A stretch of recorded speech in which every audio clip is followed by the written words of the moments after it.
ঈদের পরে নগদ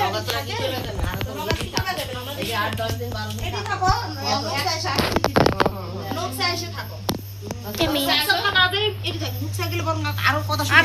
শুনতে পাচ্ছ না এটি তো আরো বেশি আরাম নকশা থেকে এটি আরাম এটি আরাম তো তার নিজের বাবা মা গেলে আর একটু কেউ কিছু কথা না ও বাদি সামনে ভিডিও করছে বাংলা সামনে আমার কাছে ভিডিও করা আমরা তো ইনকে টানিয়ে ছেড়ে এই কথা দে রাত বসে তুই এই আমি তো হাসিয়া গোবের কথা শুনো বাই।